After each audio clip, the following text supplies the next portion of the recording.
We grow up with a simple equation drilled into our heads.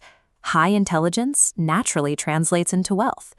We assume a massive intellect acts like a flawless engine, smoothly churning out financial success until, suddenly, the gears lock and the progress stops.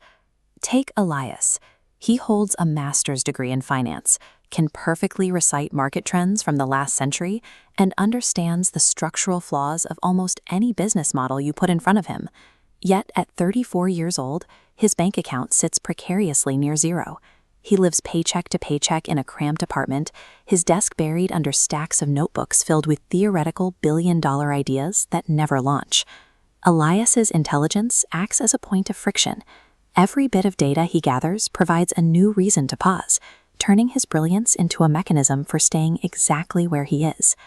Across town, we have Maya. Maya was a solid base student. She doesn't understand macroeconomic theory, and she has absolutely zero background in business strategy.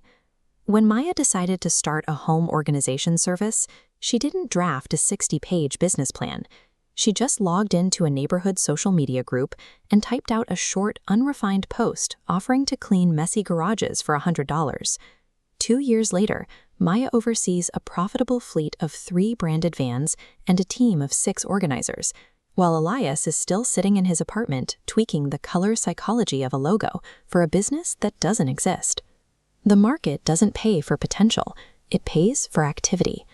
Highly intelligent people often remain broke because they build complex cognitive barriers that make simple execution feel impossible. The first barrier is analysis paralysis, treating the act of researching a problem as if it were the act of solving it. Because Elias can calculate the exact failure rate of a new startup, he spends his evenings forecasting every possible ruin. He tries to preempt every pitfall by writing extensive business plans and over-designing brand assets.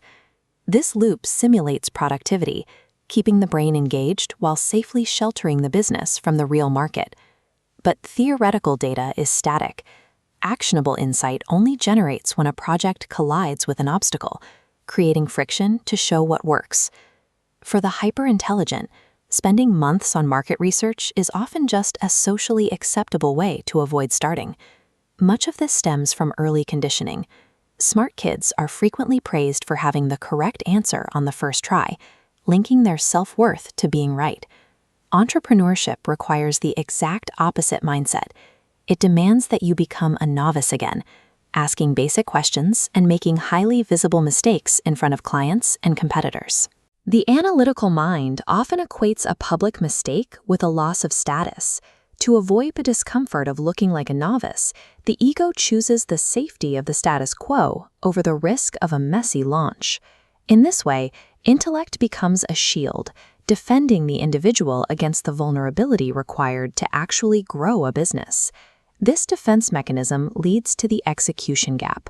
Smart people frequently overvalue their ideas, forgetting that a billion-dollar concept has a market value of 0 until it is paired with labor. They also tend to overcomplicate. They might spend weeks building an elegant, automated system for a task that currently only requires a few hours of manual, unglamorous work. Then there is the trap of forecasting. By looking too far ahead, they see every distant economic storm cloud and use that foresight to justify why today isn't the perfect time to begin. Maya didn't wait for a clear horizon. Her first job was a disaster. She mismanaged her time and accidentally tossed out a client's sentimental letters. But that one failure taught her more about pricing and client intake than a year of Elias's research ever could. The market rewards the ability to adapt to a mess, not the ability to predict one. One afternoon, Elias sat in a coffee shop, still adjusting the font on page 14 of a plan he'd been writing for years. Outside, Maya's van pulled up to the curb. It was dirty, dented, and busy. A map is beautiful and detailed. It represents every possible path. But a map has no engine. Execution is the vehicle. An average driver who starts moving will always outpace the genius parked at the center of the map. Elias finally closed his laptop. He stopped trying to solve the next 10 years and focused on the next 10 minutes.